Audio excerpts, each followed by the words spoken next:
যৌবনকালের ইবাদত আল্লাহর কাছে খুব বেশি প্রিয়। কিয়ামতের দিন আল্লাহ তাআলা যারা যৌবন বয়সে আল্লাহর ইবাদত করবে, যৌবন বয়সে আল্লাহর ইবাদতে যারা সময়কে কাটিয়ে দিবে, যৌবন বয়সে যারা 5 ওয়াক্ত নামাজ পড়বে, যৌবন বয়সে যারা 30 দিনের রোজা রাখবে, যৌবন বয়সে আল্লাহ তাআলার দিক নির্দেশনাগুলো যারা পাই টু পাই মেনে চলবে, রব্বুল আলামিন কিয়ামতের দিন তাদের জন্য আরশের নিচে ছায়া রাখবেন। পড়েন আল্লাহু আকবার। আল্লাহর হাবিব সাল্লাল্লাহু আলাইহি ওয়াসাল্লাম বলেন, সাবআতুন ইউযিল্লুহুমুল্লাহু ফি যিল্লিহি ইয়াওমা লা যিল্লা ইল্লা যিল্লুহু। কিয়ামতের দিন রব্বুল আলামিন 7 শ্রেণীর মানুষকে আরশের নিচে ছায়া দান করবেন। এক শ্রেণী হচ্ছে ওয়াশাবুন নাশাআ ফি ইবাদাতিল্লাহ, এক শ্রেণী হচ্ছে যারা যৌবন বয়সে আল্লাহর ইবাদতে কাটিয়ে দিয়েছে, তাদের জন্য কিয়ামতের দিন আল্লাহর আরশের নিচে ছায়া দান করবেন যিনি। আওয়াজ করে বলেন তিনি কে? আরো জোরে বলেন তিনি কে? আরো জোরে বলেন তিনি কে? কিয়ামতের দিন এটা কি যেন তেন কোনো দিন? সবাই বলেন এটা কি কোনো যেন তেন দিন? 50,000 সানাতিম মিম্মা তাউদ্দুন। কিয়ামতের দিনটা 50,000 বছরের লম্বা, 50,000 বছর লম্বা। এত কঠিন দিন, যেই দিন সূর্যটা আমাদের মাথার একেবারেই নিকটে চলে আসবে। সূর্যের প্রচন্ড তাপে মানুষগুলোর মাথার যেই মগজগুলো আছে সেই মগজগুলো নাকের ছিদ্র, কানের ছিদ্র দিয়ে বেয়ে বেয়ে পড়বে। আমাকে শহীদ করে সেই মিছিলে শামিল করে নিও, আমাকে শহীদ করে সেই মিছিলে শামিল করে নিও। যেই মিছিলের নেতা আমির হামজা, খুবাইব খাবাব, আল্লাহর ছিল যারা অতি প্রিয়, শামিল করে নিও। আমাকে শহীদ করে সেই মিছিলে শামিল করে নিও, আমাকে শহীদ করে সেই মিছিলে শামিল করে নিও। সৈয়দ কুতুব হাসানুল বান্না সেই মিছিলে হলো ধন্য। বেরলভিতি তুমির মালেক হামিদ সেই মিছিলের সাথী অনন্য।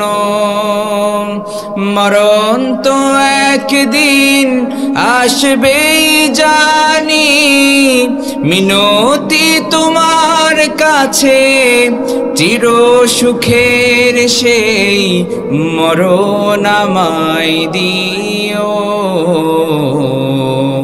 শহীদ করে নিও, আমাকে শহীদ করে সেই মিছিলে শামিল করে নিও।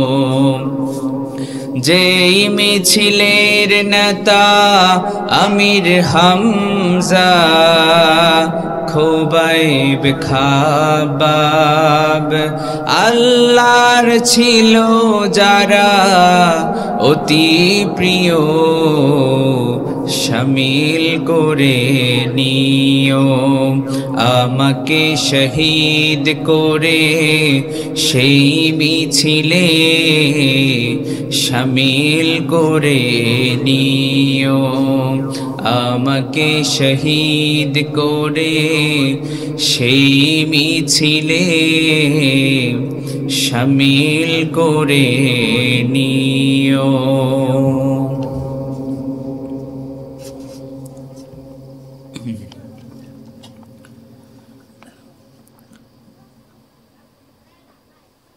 বাংলাদেশের বাণিজ্যিক রাজধানী চট্টগ্রাম পেকুয়া উপজেলার অন্তর্গত পূর্ব সোনাইছড়ি রমিজপাড়া ঢালার মুখ হিলফুল ফুজুল ইসলামী যুব সংঘের উদ্যোগে আজকের এই ঐতিহাসিক সিরাতুন নবী সাল্লাল্লাহু আলাইহি ওয়াসাল্লাম মাহফিলের সম্মানিত সুযোগ্য সভাপতি আলহাজ মাওলানা AHM বদিউল আলম জিহাদি সাহেব, সাবেক অধ্যক্ষ ফাশিয়াখালী ইসলামিয়া কামিল মাদ্রাসা ও চেয়ারম্যান বারবাকিয়া ইউনিয়ন পরিষদ, আতালাল্লাহু আমরাহু ওয়া বারাকাল্লাহু ফি হায়াতিহি। আমরা সবাই পড়ি আমিন। আর জোরে বলি আমিন। আপনি আরেকজন ভাইয়ের জন্য দোয়া করলে দোয়াটা আপনার জন্যই আগে কবুল হবে। এবার বলেন আমিন। এই তো আমিনের আওয়াজ কিন্তু একটু বেড়েছে, কারণ বাঙালি তো ফজিলত ছাড়া কোনো কাজ করে না। হ্যাঁ, আজকের মাহফিলে অতিথিবৃন্দ জনাব শাহাদাত হোসেন চৌধুরী সাহেব, আল্লাহ তাআলা ওনার হায়াতের মধ্যে বরকত দান করুন। আমরা সবাই বলেন আমিন। জনাব আবু বকর সিদ্দিক সাহেব, শফিউল আলম মিয়া সাহেব, জনাব শাহজাহান সাহেব, জনাব মোহাম্মদ জিয়াবুল হক সাহেব সহ অতিথিবৃন্দ যারা রয়েছেন, আমরা দোয়া করি আল্লাহ তাআলা প্রত্যেকের হায়াতের মধ্যে বরকত দান করুন। সবাই পড়েন আমিন। আজকের প্রোগ্রামে আমার পূর্বে অত্যন্ত প্রাঞ্জল ভাষায় আলোচনা করেছেন হযরত মাওলানা ইসমাইল হোসেন আজাদি সাহেব, সুপার মধ্যম পহর চাঁদা দাখিল মাদ্রাসা। আল্লাহ তাআলা আমার ভাইয়ের ইলম আমলগত যোগ্যতা আরো বাড়িয়ে দিন। আমরা সবাই বলি আমিন।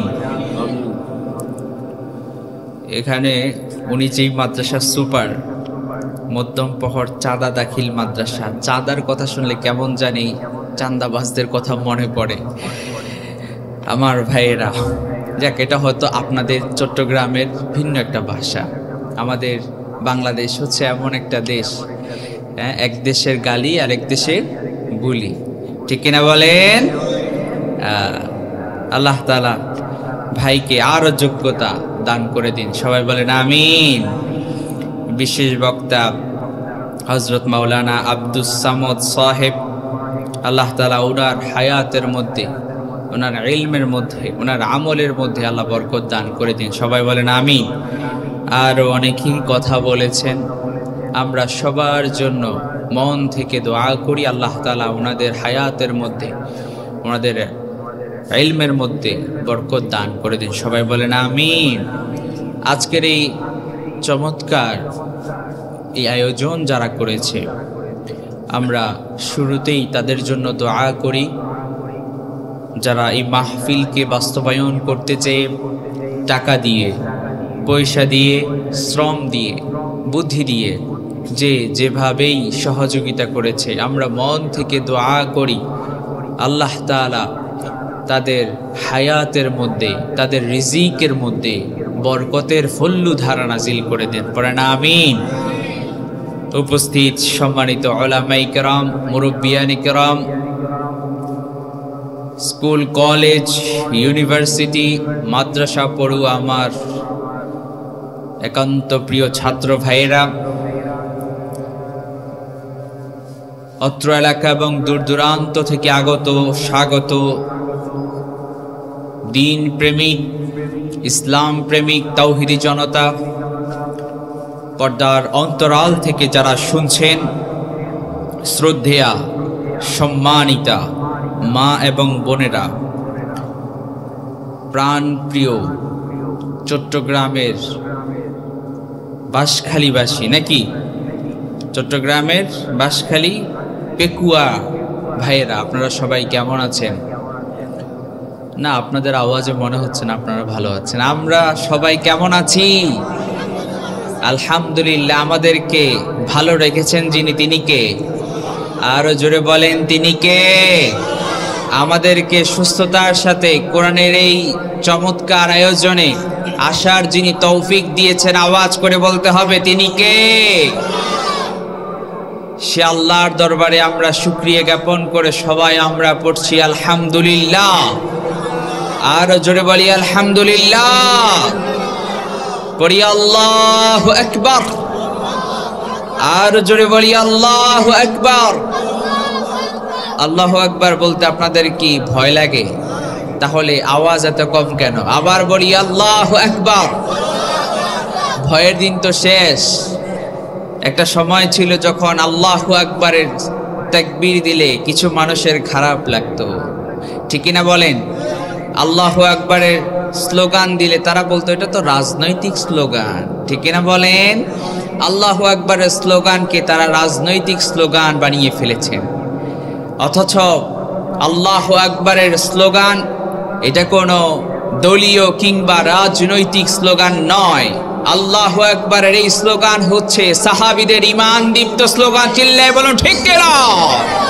আল্লাহু আকবারের এই স্লোগান হচ্ছে ঈমানদারদের ঈমান দীপ্ত স্লোগান। চিল্লায়ে বলো মুসলমান ঠিক কিনা? অতএব আল্লাহু আকবারের স্লোগান শুনলে যাদের কাছে খারাপ লাগে এরা হচ্ছে এই যুগের নব্য আবু জাহেল আর আবু লাহাব, ঠিক কিনা বলেন? কারণ এই স্লোগান শোনার পরে কাফের মুশরিক আবু জাহেল, আবু লাহাব, উতবা, শাইবা তাদের খারাপ লেগেছিল, ঠিক কিনা বলেন? সাইয়েদনা ওমর ফারুক রাদিয়াল্লাহু তাআলা আনহু বিশ্বনবীর কাছে পারমিশন চাইলেন। সাইয়েদনা ওমর রাদিয়াল্লাহু তাআলা আনহু যখন ইসলাম গ্রহণ করলেন, বিশ্বনবীকে গিয়ে প্রশ্ন করলেন, ও নবী, আমাদের ইসলাম কি সত্য ধর্ম নয়? বিশ্বনবী বললেন, বালা, হ্যাঁ। আবার প্রশ্ন করলেন, ও নবী, আপনি কি সত্য নবী নন? বিশ্বনবী বললেন, হ্যাঁ, আমি সত্য নবী। আবার প্রশ্ন করলেন, আমাদের কোরআন কি সত্য বাণী নয়? বিশ্বনবী বললেন, বালা, হ্যাঁ, অবশ্যই। তাহলে আমরা কেন গোপনে গোপনে দাওয়াত দিচ্ছি? আমি ওমর ইসলাম গ্রহণ করে ফেলেছি, আজকে থেকে প্রকাশ্যে দাওয়াত হবে। আল্লাহু আকবার। সাইয়েদনা ওমর ফারুক রাদিয়াল্লাহু তাআলা আনহু তিনি ইসলাম গ্রহণ করে ফেলেছেন আর বিশ্বনবীকে বললেন, ও নবী, আমি ওমর ইসলাম গ্রহণ করে ফেলেছি, এই মক্কার জমিনে আর কারো চোখ রাঙানো হবে না। আমি ওমর যেহেতু ইসলাম গ্রহণ করে ফেলেছি, আল্লাহর জমিনে আল্লাহর কথা প্রকাশ্যে হবে। চিৎকার করে বলেন ঠিক কিনা বলেন? আল্লাহর জমিনে আল্লাহর আওয়াজ হবে, আল্লাহর তাকবীর হবে। যেই বেয়াদব আল্লাহর আওয়াজকে, আল্লাহু আকবারের স্লোগানকে স্তব্ধ করে দিতে আসবে, তাকে জুতার পিটা করে দিতে হবে। চিল্লায়ে বলো মুসলমান ঠিক কিনা? কোরআনের মাহফিলে একটা সময় আমাদের দেশে বাধা দেওয়া হতো, এখন যারা বাধা দিতে আসবে একবারে জুতার বাড়ি দিয়ে সাইজ করে দিতে হবে, ঠিক কিনা বলেন? সাইয়েদনা ওমর রাদিয়াল্লাহু তাআলা আনহু তিনি বিশ্বনবীর কাছে পারমিশন চাইলেন, ও নবী, আমাকে পারমিশন দেন, মক্কা চত্বরে আমি আল্লাহর নামের তাকবীর দিব। আল্লাহু আকবার। সাইয়েদনা ওমর 9 মুসলিম সাহাবীদেরকে দিয়ে 11 জন সাহাবী মিলে সাইয়েদনা ওমর রাদিয়াল্লাহু তাআলা আনহু আল্লাহর নামের তাকবীর দিয়েছেন। আর সাইয়েদনা ওমর রাদিয়াল্লাহু তাআলা আনহু বলেছেন, কার এত বড় সাহস আছে, কার বুকের পাটা আছে, কে তার সন্তানকে এতিম বানাতে চায়, কে তার বিবিকে স্বামী হারা করতে চায়? যদি কারো সাহস থাকে আমি ওমরের সামনে আসো, গর্দান থেকে মাথাকে আলাদা করে দিব, ঠিক কিনা বলেন? সাইয়েদনা ওমর ফারুক রাদিয়াল্লাহু তাআলা আনহু নরম সাহাবী ছিলেন না গরম? আরো জোরে বলেন, নরম না গরম? এজন্য স্লোগান যদি দিতেই হয়, স্লোগান হবে একজনে। চিৎকার করে বলেন তিনি কে? আর জোরে বলেন তিনি কে? নাস্তিকতা নিপাত যাক, দিন ইসলাম জিন্দাবাদ। নাস্তিকতা নিপাত যাক, দিন ইসলাম জিন্দাবাদ। কোটি প্রাণের একই আওয়াজ, খোদাদ্রোহী ছাড় পাবে না, এই বাংলায় ঠাই হবে না, মুসলমানরা জেগেছে আজ। ও জোর কদমে সামনে চলো, বজ্র কণ্ঠে আওয়াজ তুলো, সবাই মিলে একই তালে দাও না স্লোগান, নারায়ে তাকবীর, নারায়ে তাকবীর। ইসলামেরই জন্য দেশের হয়েছে জন্ম, ইসলামের বিরুদ্ধে গেলে দেশ হবে ভিন্ন, ঠিক কিনা? ইসলামের বিরুদ্ধে যারা নিয়েছে অবস্থান, এই বাংলা ঠাই হবে না, যাও হিন্দুস্তান, যাও হিন্দুস্তান, ঠিক কিনা? একদল ইসলামের বিরুদ্ধে অবস্থান নিয়ে বাংলার জমিনে টিকে থাকতে পারে না, চিল্লে বলেন ঠিক কিনা? ইসলামের বিরুদ্ধে অবস্থান নিয়ে বাংলার জমিনে কেউ টিকে থাকতে পারবে না, চিৎকার করে বলো মুসলমান, ঠিক কিনা? আলেমদের বিরুদ্ধাচারণ করে, ইসলামের বিরুদ্ধাচারণ করে বাংলার জমিনে কেউ টিকে থাকতে পারে না, ভবিষ্যতেও পারবে না, ঠিক কিনা বলেন? ভালো করে শুনতে হবে। এই দেশ শাহজালালের দেশ, শাহপরানের দেশ। এই দেশে ইসলামের কথা হবে, কোরআনের কথা হবে, আলেমরা ইসলামের কথা বলবে, যে বাধা দিতে আসবে জায়গা মতো সাইজ করে দিতে হবে, ঠিক কিনা? আমাদের একজন মুফাসসির ছিলেন আল্লামা দেলাওয়ার হোসেন সাঈদী রাহিমাহুল্লাহ। তিনি কথা যখন বলতেন মানুষ মন্ত্রমুগ্ধের মতো তার কথা শুনতো, ঠিক কিনা বলেন? আপনাদের চট্টগ্রামেই তো তিনি চমৎকার কথা বলতেন, হাজার হাজার লক্ষ লক্ষ মানুষ তার কথা পিন পতন নীরবতা তারা শুনেছেন। আফসোস এবং দুঃখজনক বিষয় হচ্ছে আমাদের মুফাসসিরকে আমাদের কাছ থেকে আলাদা করে দিয়েছে, দুনিয়া থেকে বিদায় করে দিয়েছে, ঠিক কিনা বলেন? আমাদের এই মুফাসসিরের যারা হত্যা করেছে, আমাদের মুফাসসিরের যারা হত্যাকারী, তাদের বাপের বিচার যদি 50 বছর পরে হয়ে থাকে, মনে রাখো মুসলমান, চট্টগ্রামের মুসলমান, মনে রেখো 50 বছর পার হলেও আল্লামা দেলাওয়ার হোসেন সাঈদী রাহিমাহুল্লাহর বিচার 50 বছর পার হলেও হবে এই দেশে, ঠিক কিনা? চিল্লায় বলো ঠিক কিনা? সম্মানিত ভাইয়েরা, আমরা ভূমিকাকে আর লম্বা না করে আমরা মূল আলোচনার দিকে যাই। রাত অনেক গভীর হয়ে গিয়েছে, আপনারা এতক্ষণ আছেন, আমি তো ভাবছি যে আপনারা চলে যাবেন, কারণ শীতও পড়তেছে আপনাদের এদিকে। মাশাআল্লাহ, বুঝা গেল আপনারা কোরআন প্রেমিক মানুষ, ঠিক কিনা বলেন? বুঝা গেল এই এলাকার তরুণ যুবকরা ইসলাম প্রেমিক, ঠিক কিনা বলেন? এই এলাকার তরুণ যুবকরা ইসলামের জন্য তারা কাজ করতে রাজি, ইসলামের জন্য শ্রম দিতে রাজি, প্রয়োজনে জান দিতেও রাজি, ঠিক কিনা? ইসলামের জন্য তরুণ যুবকরা যদি জান দিতে হয়, যদি নিজের জীবনকে অকাতরে বিলীন করে দিতে হয়, কারা কারা প্রস্তুত আছে দেখি দুই হাত তুলে আল্লাহকে দেখায় দেয়।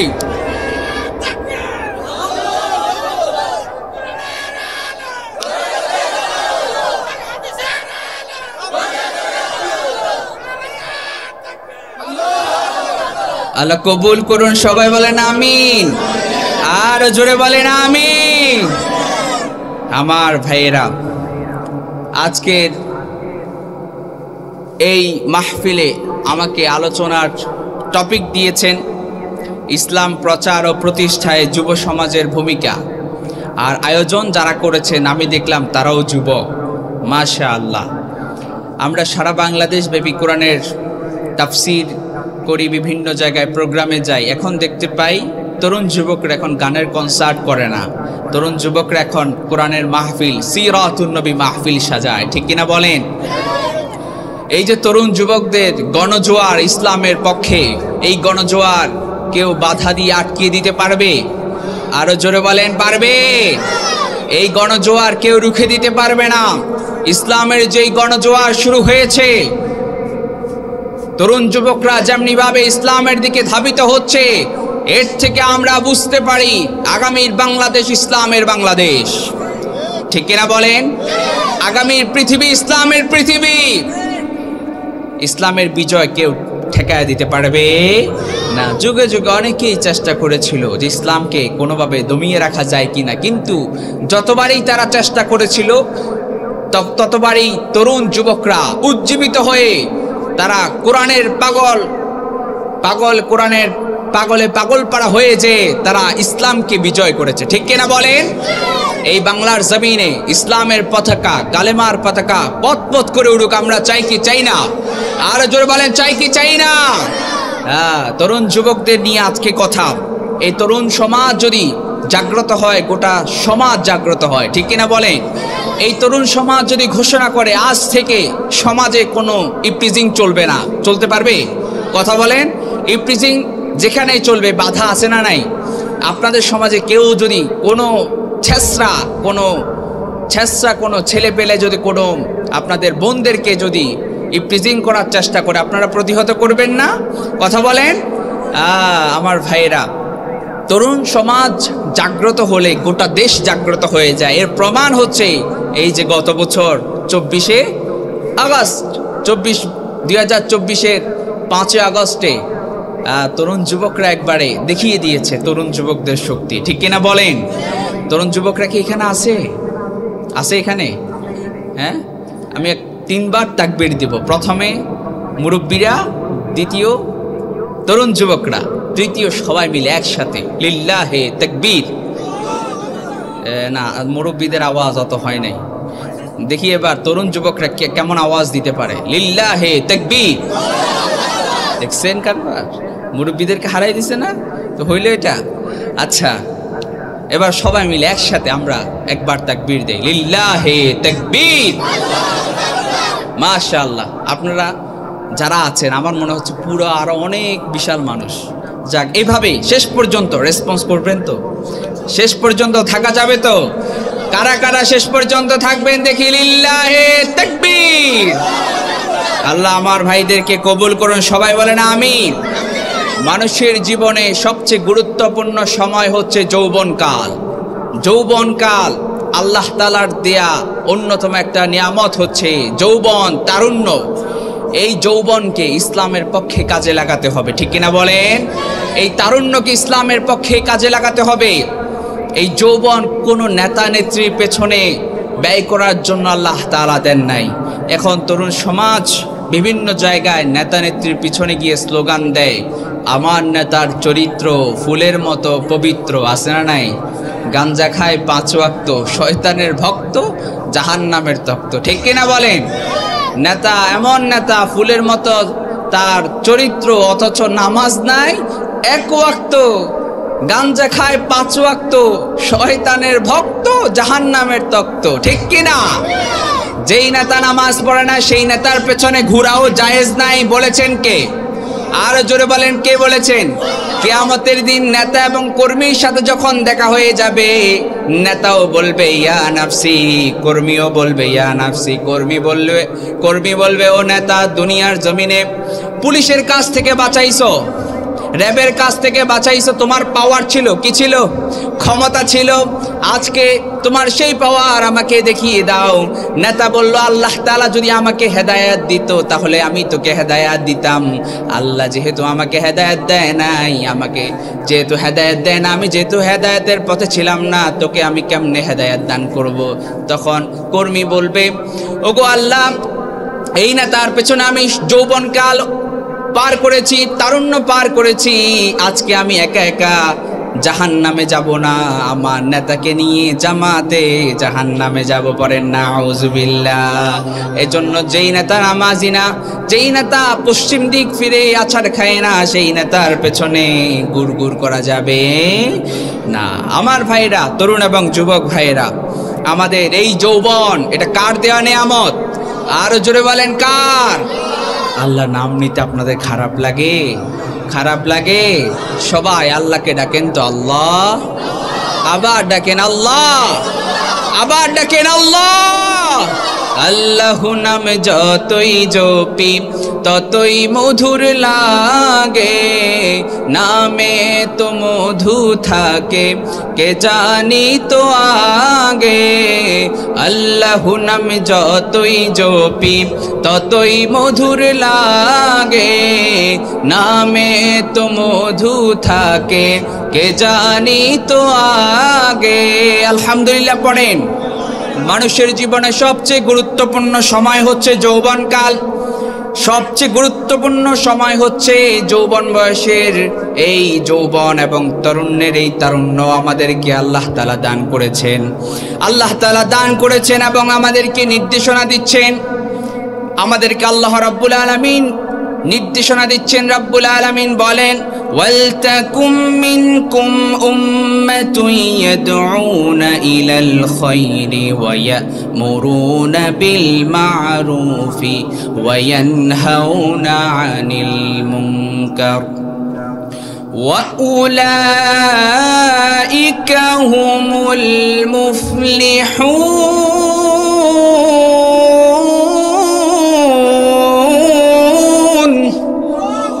সবাই আওয়াজ করে পড়ি আল্লাহু আকবার।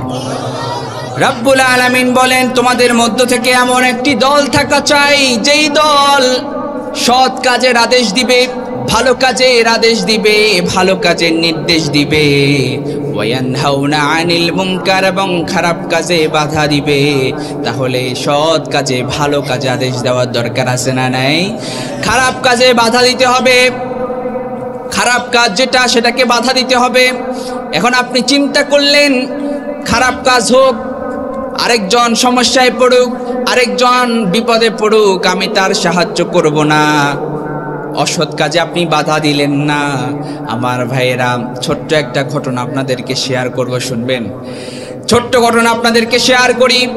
যদি আপনি অসৎ কাজে বাধা না দেন, অসৎ কাজে যদি আপনি বাধা না দেন, জাহাজ, দুইতলা জাহাজ, কয়তলা? দুইতলা জাহাজ। জাহাজের উপরের তলায় থাকে এক পাগলা, নিচের তলায় থাকে আরেক পাগলা। নিচের তলার পাগলা উপরে উঠে বারবার পানি নিচ্ছে, কিন্তু উপরের তলার পাগলা বলে, বারবার কেন উঠো, বিরক্ত হয়ে যাচ্ছে। তো বিরক্ত থেকে নিচের তলার পাগলা কি করছে, সে জাহাজ ফুটা করে নিচ থেকে পানি নিবে চিন্তা করছে। তো পরে জাহাজ থেকে নিচ থেকে যখন জাহাজ ভেঙে নিচ থেকে পানি নিবে, বলেন তো নিচ থেকে যদি পানি নেয়, নিচের তলাও ডুববে, উপরের তলাও ডুববে। এখন উপরের তলা চিন্তা করলো, সে নিচের তলায় যাই করুক আমার কোনো সমস্যা নাই। বলেন তো সমস্যা আছে না নাই? নিচের তলায় যদি পানি উঠে, দুই তলায়ও পানি উঠবে। এখন আপনি যদি অসৎ কাজে বাধা না দেন, ফর এক্সাম্পল আপনি যদি দেখেন যে আপনাদের বাঁশখালী বাজারে একজন ছেঁচড়া লোক, সে একটা মেয়েকে সে টিজ করতেছে বা ডিস্টার্ব করছে, ইপটিজিং করার ট্রাই করছে, তখন আপনি কি করবেন? আপনি কি তাকিয়ে পাশ কাটিয়ে চলে আসবেন? না না ভাইয়েরা, পাশ কাটিয়ে চলে আসা যাবে না। আপনি দেখছেন কোনো একজন মা বোনকে কোনো ছেলে, কোনো ছেঁচড়া ছেলে উত্ত্যক্ত করার চেষ্টা করছে কিংবা ইপটিজিং করার চেষ্টা করছে, আপনি তখন বাধা দিবেন, হাত দিয়ে মুখ দিয়ে দেওয়ার চেষ্টা করবেন, মুখ দিয়ে না হলে হাত দিয়ে, আর যদি তাও সম্ভব না হয় আপনি অন্তর দিয়ে তাকে ঘৃণা করতে হবে। ঠিক কিনা বলেন আমার ভাইয়েরা? এজন্য অসৎ কাজে বাধা দেওয়ার দরকার আছে না নাই? আমার ভাইয়েরা, যৌবনকালের সব কিছু আল্লাহ তাআলার কাছে খুব বেশি প্রিয়। যৌবনকালের ইবাদত আল্লাহর কাছে খুব বেশি প্রিয়। কিয়ামতের দিন আল্লাহ তাআলা যারা যৌবন বয়সে আল্লাহর ইবাদত করবে, যৌবন বয়সে আল্লাহর ইবাদতে যারা সময়কে কাটিয়ে দিবে, যৌবন বয়সে যারা 5 ওয়াক্ত নামাজ পড়বে, যৌবন বয়সে যারা 30 দিনের রোজা রাখবে, যৌবন বয়সে আল্লাহ তাআলার দিক নির্দেশনাগুলো যারা পাই টু পাই মেনে চলবে, রব্বুল আলামিন কিয়ামতের দিন তাদের জন্য আরশের নিচে ছায়া রাখবেন। পড়েন আল্লাহু আকবার। আল্লাহর হাবিব সাল্লাল্লাহু আলাইহি ওয়াসাল্লাম বলেন, সাবআতুন ইউযিল্লুহুমুল্লাহু ফি যিল্লিহি ইয়াওমা লা যিল্লা ইল্লা যিল্লুহু। কিয়ামতের দিন রব্বুল আলামিন 7 শ্রেণীর মানুষকে আরশের নিচে ছায়া দান করবেন। এক শ্রেণী হচ্ছে ওয়াশাবুন নাশাআ ফি ইবাদাতিল্লাহ, এক শ্রেণী হচ্ছে যারা যৌবন বয়সে আল্লাহর ইবাদতে কাটিয়ে দিয়েছে, তাদের জন্য কিয়ামতের দিন আল্লাহর আরশের নিচে ছায়া দান করবেন যিনি। আওয়াজ করে বলেন তিনি কে? আর জোরে বলেন তিনি কে? আর জোরে বলেন তিনি কে? কিয়ামতের দিন এটা কি যেন তেন কোনো দিন? সবাই বলেন এটা কি কোনো যেন দিন? 50,000 সানাতিম মিম্মা তাউদ্দুন, কিয়ামতের দিনটা 50,000 বছরের লম্বা, 50,000 বছর লম্বা। এত কঠিন দিন, যেই দিন সূর্যটা আমাদের মাথার একেবারেই নিকটে চলে আসবে। সূর্যের প্রচন্ড তাপে মানুষগুলোর মাথার যেই মগজগুলো আছে সেই মগজগুলো নাকের ছিদ্র কানের ছিদ্র দিয়ে বেয়ে বেয়ে পড়বে। এত কঠিন মুহূর্ত আল্লাহ রাব্বুল আলামিন কোরআনে কারীমে জানিয়ে দিয়েছেন। কিয়ামতের দিন মা তার সন্তানকে চিনবে না, সন্তান তার মাকে চিনবে না, স্বামী তার স্ত্রীকে চিনবে না, স্ত্রী তার স্বামীকে চিনবে না, কেউ কাউকে কিয়ামতের দিন চিনবে না। কারণ ভয়াবহ একটা দিন, যেই দিন কেউ কাউকে চিনবে না।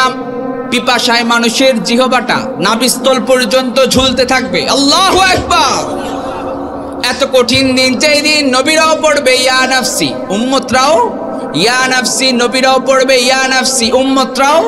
শুধু একজন নবী রাহমাতাল লিল আলামিন বিশ্ব নবী পড়বেন ইয়া উম্মতি, সবাই পড়বে ইয়া নাফসি, আর বিশ্ব নবী বলবেন ইয়া উম্মতি ইয়া উম্মতি। আল্লাহু আকবার। সব নবীর স্লোগান থাকবে ইয়া নাফসি, আর একজন নবী রাহমাতাল লিল আলামিন বিশ্ব নবী তিনি পড়বেন ইয়া উম্মতি। কিয়ামতের দিন সবাই এত বেশি অবস্থা খারাপ হবে, এত ভয়ঙ্কর হবে। সবাই গিয়ে প্রথমে সাইয়েদনা আদম আলাইহিস সালামকে গিয়ে বলবে, ওগো বাবা আদম, একটু আল্লাহকে বলেন না, একটু কিয়ামতের দিনটা, এই 50,000 এত লম্বা দিন আমরা আর সহ্য করতে পারছি না, এই রোদ, এই সূর্যের আলো আমরা সহ্য করতে পারছি না, একটু আল্লাহর কাছে অ্যাপ্লিকেশন করেন, একটু আল্লাহকে বলেন না, একটু শেষ করে দে, জাহান্নাম হলে জাহান্নাম, তারপরে যাতে করে শেষ করে দে। আল্লাহু আকবার। সাইয়েদনা আদম আলাইহিস সালাম বলবে, না না, আমি পারবো না, কারণ জান্নাতের নিষিদ্ধ গাছ থেকে আমি ফল খেয়ে ফেলেছিলাম, না জানি আমার রব আমার সাথে কেমন আচরণ করে আমি জানি না, তোমরা যাও আমার ছেলে নূহের কাছে যাও। সাইয়েদনা নূহ আলাইহিস সালাম বললেন, আমিও পারবো না, তোমরা যাও ঈসার কাছে যাও। সাইয়েদনা ঈসা আলাইহিস সালাম তিনিও অপারগতা প্রকাশ করবেন, কোন নবী সাহস করবেন না। সাইয়েদনা ঈসা আলাইহিস সালাম বলবেন, যাও মুহাম্মাদের কাছে যাও, নবী মুহাম্মদ পড়েন সাল্লাল্লাহু আলাইহি ওয়াসাল্লামের কাছে যাও। আজকে নবী মুহাম্মদ ছাড়া কেউ কথা বলতে পারবে না। সবাই হযরত মুহাম্মদ সাল্লাল্লাহু আলাইহি সাল্লামের কাছে যাওয়ার পরে বিশ্বনবীকে আল্লাহ তাআলা সেদিন পারমিশন দিবেন। আল্লাহ তাআলা বিশ্বনবীকে পারমিশন দিবেন, ও নবী আপনি যার জন্য সুপারিশ করবেন তাকেই আমি জান্নাত দান করে দিব। সুবহানাল্লাহ পড়েন। আজকে সিরাতুন নবী মাহফিল, সিরাতুন নবী মাহফিল। আমার ভাইয়েরা, নবীজি আমাদের জন্য সুপারিশ করলে আমাদেরকে মাফ করে দিবেন কে? জান্নাত আমাদেরকে দিবেন কে? আমরা জান্নাতে যেতে চাই কি চাই না? আরো জোরে বলেন, আরো জোরে বলেন। মালিক তুমি জান্নাতে, তোমার কাছে আমায় একটি ঘর বানিয়ে দিও, একটি ঘর বানিয়ে দিও। জান্নাতে আল্লাহ তাআলা যদি আমাদেরকে একটি ঘর বানিয়ে দেয়, আমরা খুশি না বেজার? আর জোরে বলেন, খুশি না বেজার? আমার ভাইয়েরা, বলছিলাম সেই কিয়ামতের ময়দানের কথা। কিয়ামতের কঠিন বিভীষিকা ময়দানে রব্বুল আলামিন সেই সমস্ত তরুণ এবং যুবকদেরকে আরশের নিচে ছায়া দান করবেন, যেই সমস্ত তরুণ যুবক অবস্থায়, তরুণ অবস্থায় আল্লাহর ইবাদতে মগ্ন থাকবে। এই যে আপনারা আজকের এই আয়োজন করলেন, এই আয়োজন আমরা কাকে খুশি করার জন্য করলাম? আর জোরে বলেন কাকে? আর জোরে বলেন কাকে? একমাত্র উদ্দেশ্য হচ্ছে আল্লাহকে খুশি করার জন্য এই আয়োজন আমরা করেছি, ঠিক না ঠিক? এই যে তরুণ যুবকরা এই আয়োজন করলো, এই আয়োজনের কারণেও হতে পারে আল্লাহ তাআলা কিয়ামতের দিন আমাদের সবাইকে মাফ করে দয়া করে তার জান্নাত দিয়ে দিতে পারে কি পারে না? আর কিছু যে চাই না আমি, চাই গো নাজাত আল্লাহ তোমার কাছে আমার এই মুনাজাত, আল্লাহ তোমার কাছে আমাদের এই ফরিয়াদ। পড়েন আমিন। আমার ভাইয়েরা, আল্লাহ রাব্বুল আলামিন যুবকদেরকে, তরুণদের ইবাদত এত বেশি পছন্দ করেছেন, তাহলে আমাদের আলোচ্য বিষয় হচ্ছে ইসলাম প্রচার এবং প্রতিষ্ঠায় যুব সমাজের ভূমিকা। এই যে আপনারা এই আয়োজন করেছেন, এটা একটা প্রচার, ঠিক কিনা বলেন? এই প্রচারের কারণে এলাকার বিভিন্ন মানুষ এই মাহফিলে এসেছে। আজকে একজন মানুষ যদি সে হেদায়াত প্রাপ্ত হয়ে যায়, এখানে যারা কমিটি, যারা আয়োজন করেছেন, অ্যারেঞ্জমেন্ট যারা করেছেন, হতে পারে এই একজনের কারণে আল্লাহ সবাইকে মাফ করে দিতে পারে, ঠিক কিনা বলেন? তাহলে ইসলাম প্রচারে যুব সমাজকে এইভাবে সুন্দর সুন্দর কাজগুলো করার দরকার আছে না নাই? সাহাবাই কেরাম তাদের ঈমান কেমন ছিল, সাহাবাই কেরাম সম্পর্কে আমাদের জানার দরকার আছে না নাই? আরো জোরে বলেন, আছে না নাই? ইসলাম প্রচারে প্রসারে সাহাবাই কেরাম ঐক্যবদ্ধ হয়ে কাজ করতেন, আমরাও ঐক্যবদ্ধ হয়ে কাজ করব। রাজি আছেন সবাই? কারা কারা রাজি আছেন? দুই হাত তুলে আল্লাহকে দেখান, লিল্লাহে তাকবীর। সাহাবাই কেরাম, সাইয়েদনা আবু বকর রাদিয়াল্লাহু তাআলা আনহু, তিনিও কিন্তু যুবক বয়সে ইসলামের জন্য কাজ করেছেন। তিনি ইসলাম গ্রহণ করেছেন মাত্র 36 বছর বয়সে। এটা বুড়া নাকি? কি বলেন? সাইয়েদনা ওমর ফারুক রাদিয়াল্লাহু তাআলা আনহু 26 বছর বয়সে ইসলাম গ্রহণ করেছেন। ইসলাম গ্রহণ করার পর থেকেই তিনি ইসলামের খিদমত করে যাচ্ছেন, ইসলামের কথাগুলো তিনিও প্রচার করছেন, বিশ্বনবীর সহযোগী হয়েছেন। আল্লাহর হাবিব সাল্লাল্লাহু আলাইহি ওয়াসাল্লাম সাইয়েদনা ওমর ফারুক রাদিয়াল্লাহু তাআলা আনহু এর ব্যাপারে আমার নবীজি বললেন, লা নাবিয়্যা বা'দি ওয়ালা রাসূলা, আমার পরে কোনো নবী নাই, আমার পরে কোনো রাসূল নাই। লাউ কানা নাবিয়্যাম মিন বা'দি লাকানা ওমর, আমার পরে যদি নবী হওয়ার যোগ্যতা কার মধ্যে থেকে থাকে, আমার কলিজার টুকরা সাহাবী ওমরের মধ্যে আল্লাহ সেই যোগ্যতা দিয়েছে। পড়েন সুবহানাল্লাহ। তাহলে সাইয়েদনা ওমর ফারুক রাদিয়াল্লাহু তাআলা আনহু ইসলামের জন্য কাজ করেছেন। ইসলামের জন্য কাজ করতে গেলে বাধা আছে না নাই? আরো জোরে বলেন, আছে না নাই? ইসলামের জন্য আপনি কাজ করতে যাবেন, বাধা বিপত্তি চলে আসবে, ঠিক কিনা বলেন? গত 15-16 বছর বিভিন্ন জায়গায় বাধা বিপত্তি দিত।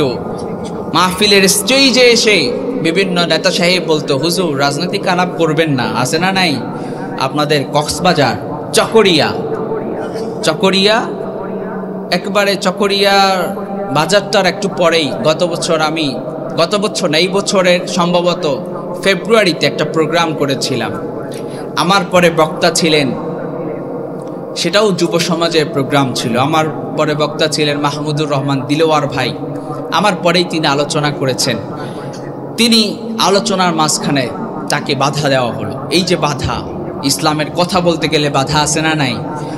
বাধা বিপত্তি থাকবে, বাধা বিপত্তিকে উপেক্ষা করে ইসলামের দাওয়াত আমাদেরকে দিয়ে যেতে হবে, ঠিক কিনা? আমার ভাইয়েরা, আমরা তরুণ যুবকরা অনেক সময় নিজেদের ফিউচার নিয়ে ভাবে, নিজেদের ফিউচারকে, ভবিষ্যৎকে সুন্দর করার জন্য তারা তাদের সময়কে অতিবাহিত করে ফেলে। ফলে ইসলামের কাজ যে করতে হবে, ইসলামী আন্দোলন যে করতে হবে, সেটা ভুলেই যায়। আমার ভাইয়েরা, ইসলামী আন্দোলন, ইসলামকে প্রতিষ্ঠার কাজ আমাদের সবাইকে ঐক্যবদ্ধভাবে করার দরকার আছে না নাই? আরো জোরে বলেন, আছে না নাই? বিশ্বনবী যুবকদেরকে ভালোবাসতেন, সুবহানাল্লাহ পড়বেন না? যুবকদেরকে ভালোবাসতেন, কারণ আগামীর পৃথিবী যুব সমাজের, মুরব্বীরা যারা আছেন, আস্তে আস্তে কিন্তু আমরা চলে যাব। এই পৃথিবীতে আমরা কেউ থাকার জন্য আসি নাই, চলে যাব। তরুণ যুবকরা আসবে, তারা নেতৃত্ব দিবে, ঠিক কিনা বলেন? এই তরুণ যুবকদেরকে বিশ্বনবী ভালোবাসতেন। তরুণ যুবকদেরকে বিভিন্ন কাজে বিশ্বনবী পরামর্শের ক্ষেত্রে, অনেক সময় অনেক মুরব্বী আছেন যারা তরুণ যুবকদের পরামর্শ শুনেন না, অথচ নবীজি তরুণ যুবকদের পরামর্শ শুনতেন। সুবহানাল্লাহ পড়েন। বিভিন্ন কাজে যখন পরামর্শ নিতেন, তরুণ যুবকদের পরামর্শ আমার নবীজি নিতেন। সম্মানিত ভাইয়েরা, তরুণ যুবকরা ইসলামের জন্য, সাহাবাই কেরামরা ইসলামের জন্য তারা নিজেদের জীবন দিয়ে দিত। সুবহানাল্লাহ পড়েন। হযরতে খাব্বাব রাদিয়াল্লাহু তাআলা আনহু, সাহাবীদের ঘটনাগুলো একটার পর একটা যদি বলতে থাকি, রাতের পর রাত চলে যাবে, দিনের পর দিন চলে যাবে, বলা শেষ হবে।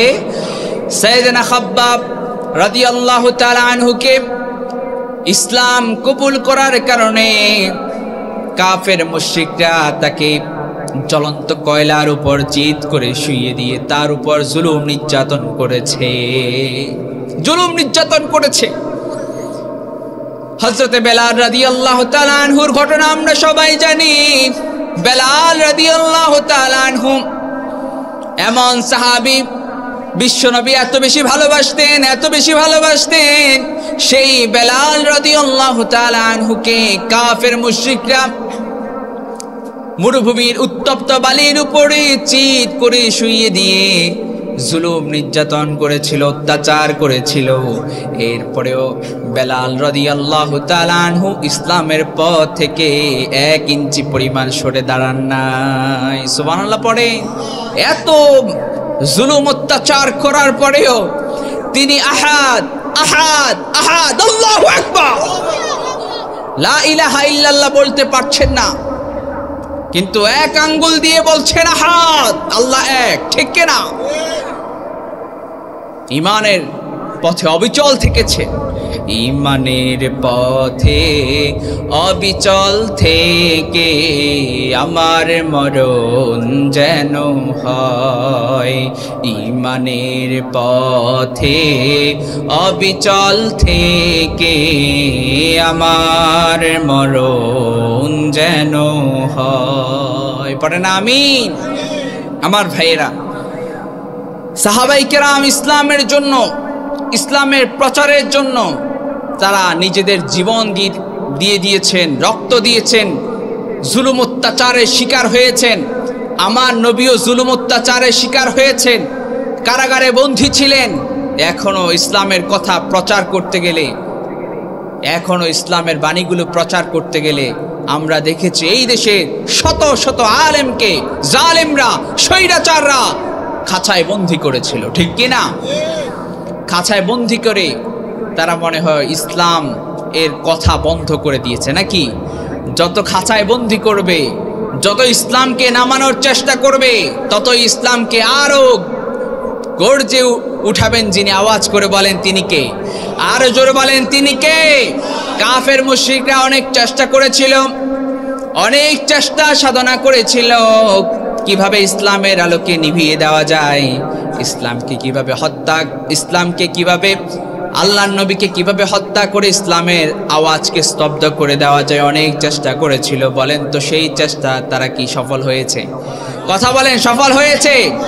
অনেক চেষ্টা করেছিল কোরআনের দাওয়াতকে বন্ধ করে দেওয়ার জন্য, অনেক চেষ্টা করেছে নবী মুহাম্মদ পড়েন সাল্লাল্লাহু আলাইহি ওয়াসাল্লামকে তারা স্তব্ধ করে দেওয়ার চেষ্টা করেছে, হত্যার পরিকল্পনা করেছে। বিশ্বনবী হত্যাকে ভয় পায় নাই, এক আল্লাহর উপর ভরসা করে তিনি ইসলামের দাওয়াত দিয়ে গিয়েছিলেন। এই কোরআনে কারীমের প্রতিটা আয়াত তিনি প্রচার করে গিয়েছিলেন, সাহাবাই কেরাম প্রচার করে গিয়েছিলেন। এর জন্য হুমকি দুমকি খেয়েছেন, সাহাবাই কেরাম জুলুম অত্যাচারের শিকার হয়েছে, কিন্তু কাফের মুশরিক বেঈমানের কাছে তার ঈমানকে বিলীন করে দেয় না, ঠিক কিনা বলো? ঈমানের জন্য, এই ইসলামের জন্য, এই কোরআনের জন্য যদি আজও তরুণ যুবকদের রক্ত লাগে, জীবন লাগে, কারা কারা প্রস্তুত আছে? দুহাত তুলে আল্লাহকে দেখা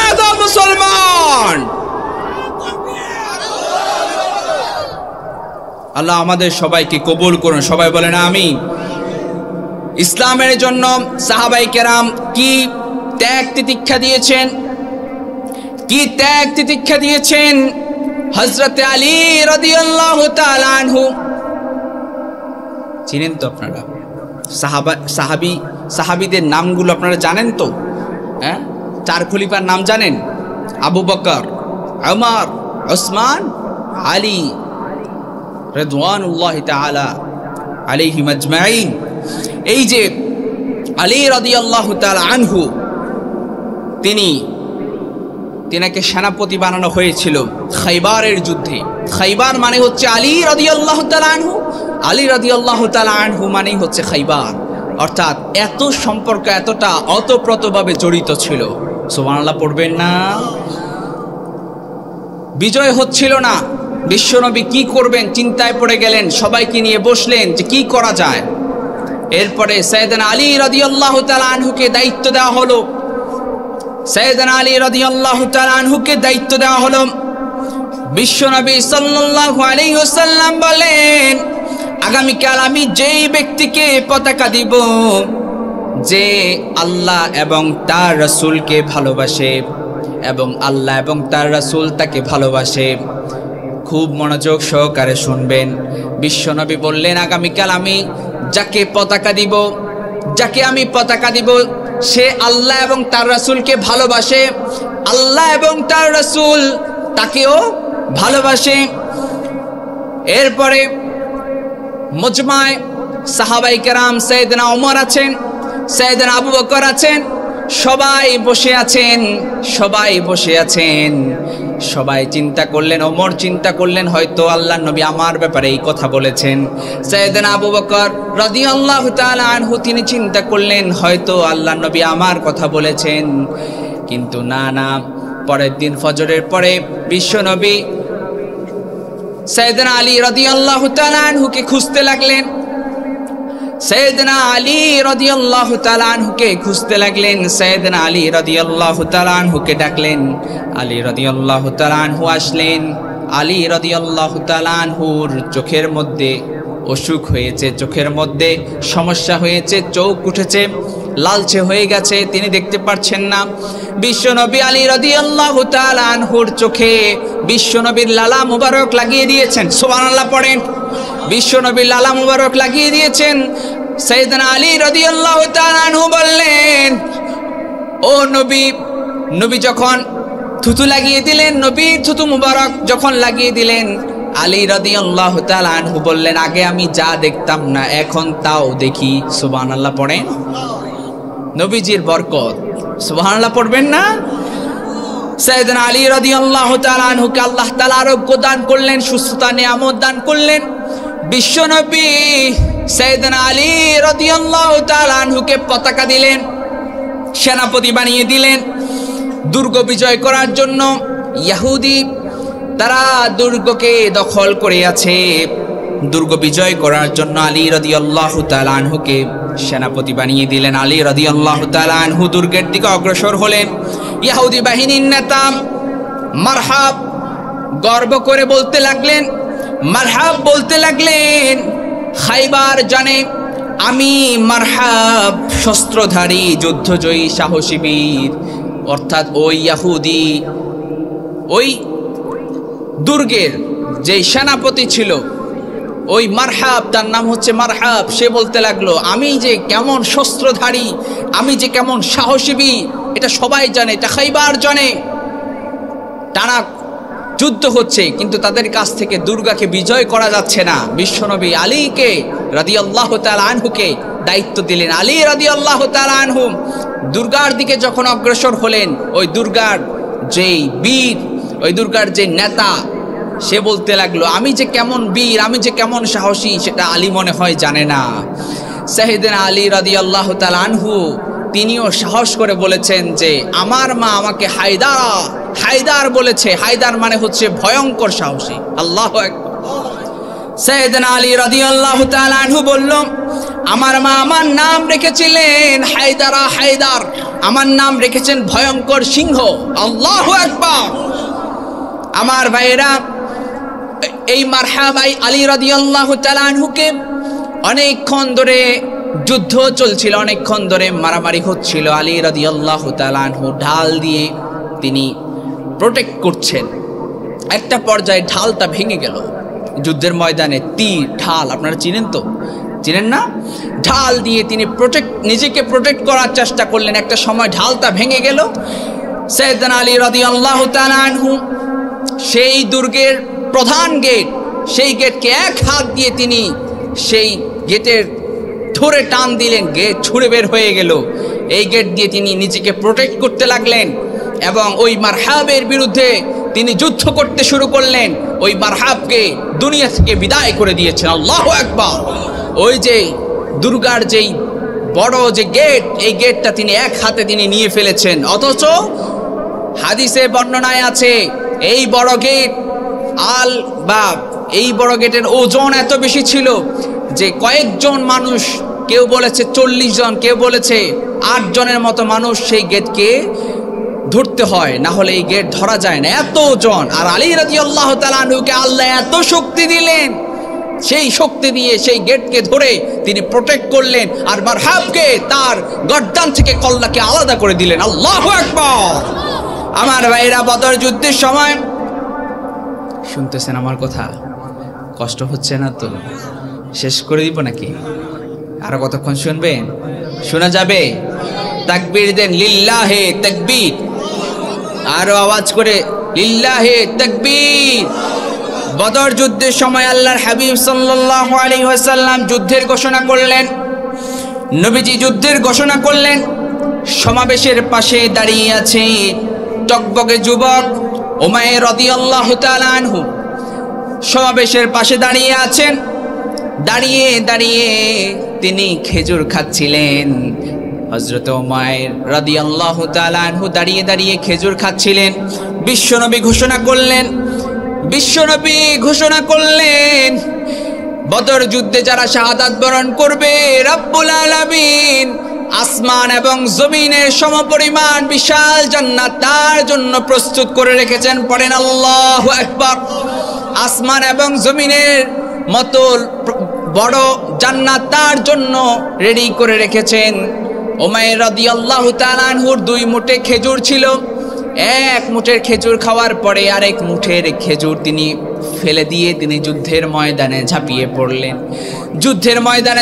পড়লেন। শহীদ হয়ে গেলেন বিশ্বনবী মুহাম্মদুর রাসূলুল্লাহ। সবাই বলি সাল্লাল্লাহু আলাইহি ওয়াসাল্লাম। সাইয়েদনা উমাইর রাদিয়াল্লাহু তাআলা আনহুর কথা শুনে অঝরে কাঁদতে লাগলেন। আল্লাহু আকবার। এমন ছিল সাহাবীরা, ঈমানের জন্য তারা নিজেদের জীবনকে অকাতরে বিলীন করে দিতেন। বিশ্বনবী ঘোষণা করতে দেরি, সাহাবায়ে কেরাম ঝাঁপিয়ে পড়তে দেরি করতেন না। আল্লাহু আকবার। নবীজি যুদ্ধের ঘোষণা করতে দেরি, এক মুঠে খেজুর খাওয়ার পরে আরেক মুঠে খেজুর আছে কিন্তু ফেলে দিয়ে যুদ্ধের ময়দানে ঝাঁপিয়ে পড়লেন, কারণ দেরি হয়ে যাবে। সুবহানাল্লাহ পড়বেন না? আমার ভাইয়েরা, এই ছিল সাহাবায়ে কেরাম। ইসলামের জন্য এত বেশি পাগল পাড়া ছিলেন। আমার ভাইয়েরা, সাহাবায়ে কেরামদের একটার পর একটা ঘটনা বলতে গেলে অনেক ঘটনা বলা যাবে। ইসলামের জন্য আব্দুল্লাহ জুলবাজাদাইন রাদিয়াল্লাহু তাআলা আনহুর অবদান এত বেশি যে তিনি তার ঘর বিটা পর্যন্ত ইসলামের জন্য ছেড়ে দিয়েছেন। হযরতে আব্দুল্লাহ জুলবাজাদাইন, তার পূর্বের নাম ছিল ইসলাম গ্রহণের পূর্বে নাম ছিল আব্দুল উজ্জা। ইসলাম গ্রহণের পরে বিশ্বনবী তার নাম দিয়েছিলেন আব্দুল্লাহ জুলবাজাদাইন রাদিয়াল্লাহু তাআলা আনহু। তিনি ইসলাম গ্রহণ করার কারণে তার ভিটামাটি ছাড়তে হয়েছে, ঘর ছেড়ে দিতে হয়েছে। তিনি তার চাচাকে বললেন, চাচা আমি তো মুহাম্মাদের ধর্ম ইসলামকে আমার ভালো লাগে, আপনার কি ভালো লাগে? চাচা বললেন, না আমার তো ভালো লাগে না, আমি আমার বাপদাদার ধর্ম অনুসরণ করব। হযরতে জুলবাজাদাইন, আব্দুল্লাহ জুলবাজাদাইন অর্থাৎ আব্দুল উজ্জা তখন ইসলাম গ্রহণের পূর্বে তার নাম ছিল আব্দুল উজ্জা, ইসলাম গ্রহণের পরে তার নাম ছিল আব্দুল্লাহ জুল বাজাদাইন। তিনি তার চাচাকে বললেন, চাচা আমি মুহাম্মাদের ধর্ম গ্রহণ করব। বিশ্বনবীর কাছে এসে বিশ্বনবীর কাছে এমন ভাবে আসলো, ঘর বাটি তো ছাড়ছে, তার জামা কাপড় পর্যন্ত, তার পুরো জামা কাপড় পর্যন্ত তার চাচা রেখে দিয়েছে, তাকে কোনো কিছুই দেয় নাই, তার ঘর বিটা সব কিছু ছেড়ে একমাত্র ইসলামের জন্য তিনি বিশ্বনবীর দরবারে ছুটে এসেছেন। আল্লাহু আকবার। সাহাবীদের ত্যাগ এমন ছিল, সাহাবীরা এত ত্যাগ করতেন ইসলামের জন্য। বিশ্বনবীর কাছে এসে পড়তে লাগলেন, আশহাদু আল্লা ইলাহা ইল্লাল্লাহ ওয়া আশহাদু আন্না মুহাম্মাদার রাসূলুল্লাহ। সাক্ষ্য দিলেন আল্লাহ তাআলা এক ও অদ্বিতীয়, এবং আল্লাহ তাআলা এক ও অদ্বিতীয়। আল্লাহর হাবিব সাল্লাল্লাহু আলাইহি সাল্লাম আল্লাহ তাআলার বান্দা ও প্রেরিত রাসূল সাক্ষ্য দিয়ে দিলেন। এমন ছিলেন সাহাবীরা, ইসলামের জন্য পাগল পাড়া ছিলেন। আল্লাহ তাআলা ওনাদের মতো আমাদেরকেও কবুল করুন, সবাই বলেন আমিন, আরো জোরে বলেন আমিন। হযরত হানজালা রাদিয়াল্লাহু তাআলা আনহুর কথা যদি আমি আপনাদেরকে শুনাই, হানজালা রাদিয়াল্লাহু তাআলা আনহু বিবাহ করেছেন। কি করেছেন? বিবাহ করেছেন। হানজালা রাদিয়াল্লাহু তাআলা আনহু বিবাহ করার পরে বাসর ঘর আছে না নাই? আরো জোরে কোন? নাই মনে হয় আপনাদের এলাকায়, তাই তো আসতে কোনকে? বিবাহ করেছেন। বিবাহ করার পরে হানজালা রাদিয়াল্লাহু তাআলা আনহু বাসর ঘর, ঠিক যুদ্ধের ঘোষণা আসলো, সব কিছু ফেলে দিয়ে তিনি যখন গোসল করতে যাবেন, নাপাক অবস্থায় তিনি যখন গোসল করতে যাবেন, গোসল করতে গিয়েছেন, কিন্তু যখন যুদ্ধের ঘোষণা আসলো, তার পাশ দিয়ে, তার ঘরের পাশ দিয়ে কে যেন বলে ফেললো যে মুহাম্মদ দুনিয়াতে নাই। আল্লাহু আকবার। নবীজি দুনিয়াতে নাই। এই কথা শোনার পরে হুঁশ হারিয়ে ফেললেন হানজালা রাদিয়াল্লাহু তাআলা আনহু। হুঁশ হারিয়ে তিনি গোসল না করে অপবিত্র অবস্থায় তিনি ছুটতে লাগলেন। স্ত্রীকে বললেন, আমার তরবার দাও, আমার তরবারি দাও। স্ত্রীকে বললেন, আমার তরবারিটা দাও। তরবারিটা যখন দিল, নাঙ্গা তলোয়ার নিয়ে জিহাদের ময়দানে ঝাঁপিয়ে পড়লেন হানজালা রাদিয়াল্লাহু তাআলা আনহু। হানজালা রাদিয়াল্লাহু তাআলা আনহু জিহাদের ময়দানে ঝাঁপিয়ে পড়ে একটা পর্যায়ে তিনি শহীদ হয়ে গেলেন। আল্লাহর হাবিব সাল্লাল্লাহু আলাইহি ওয়াসাল্লাম সাহাবায়ে কেরাম যারা বেঁচে আছে সবাইকে নিয়ে যুদ্ধের শেষে তিনি বসে আছেন আর বলতে লাগলেন, কারা কারা শহীদ হয়েছে, শহীদদেরকে নিয়ে আসো, তাদেরকে দাফন করতে হবে। হানজালা রাদিয়াল্লাহু তাআলা আনহুর স্ত্রী কান্নায় ভেঙে পড়ে নবীজির দরবারে এসে বললেন, ইয়া রাসূলুল্লাহ, ইয়া হাবিবাল্লাহ, আমার স্বামী বাসর করেছে, নাপাক অবস্থায় এখানে এসেছে, সবাইকে আপনি গোসল না দিয়ে হলেও আমার স্বামী, আমার প্রাণের স্বামী হযরতে হানজালা রাদিয়াল্লাহু তাআলা আনহুকে আপনি গোসল করায় দেন। আল্লাহু আকবার। আল্লাহর হাবিব সাল্লাল্লাহু আলাইহি ওয়াসাল্লাম বলেন, হানজালাকে গোসল করার আমার কোনো দরকার নাই। হানজালাকে ফেরেশতারা আকাশে নিয়ে গিয়েছে, তাকে জান্নাতের নহর দিয়ে, জান্নাতের নদীর পানি দিয়ে, নহরের পানি দিয়ে হানজালাকে আল্লাহ তাআলা তার ফেরেশতাদেরকে দিয়ে গোসল করিয়ে তাকে পাঠিয়ে দিয়েছে। সুবহানাল্লাহ পড়ে। হযরতে হানজালা রাদিয়াল্লাহু তাআলা আনহুর গোসল আমার দেওয়ার দরকার নাই, স্বয়ং আল্লাহ তাআলা তার জিম্মাদার হয়ে গিয়েছেন। আল্লাহু আকবার। সাহাবায়ে কেরাম ইসলামের জন্য এমন ছিলেন, বিশ্বনবীর জন্য তারা এমন ছিলেন, বিশ্বনবী ডাক দিতে দেরি, তারা হাজির হতে দেরি হতো। যুদ্ধের জন্য নির্দেশ যখন দিতেন, যখন যুদ্ধের ঘোষণা করতেন, সাহাবায়ে কেরাম তারা যুদ্ধের কথা শোনার পরে, বিশ্বনবীর কথা শোনার পরে এক সেকেন্ড তারা অপেক্ষা করতো না, 1 মিনিট তারা অপেক্ষা করতো না। তারা বিশ্বনবী অর্ডার করেছে, নির্দেশ দিয়েছেন, ঘোষণা করেছেন, আমার নবীর জন্য আমার জীবন দিয়ে দিতে রাজি, আমার জান দিয়ে দিতে রাজি। আছে না নাই? আমরাও আমার নবীর জন্য জীবন দিতে রাজি আছি না নাই? নবীজির জন্য জীবন দিলে নবীজির জন্য জীবন দিতে রাজি, কোরআনের জন্য জীবন দিতে রাজি। বলেন তো আমাদের দেশে আমার নবী বিদ্বেষী লোক আছে না নাই? আরো জোরে বলেন।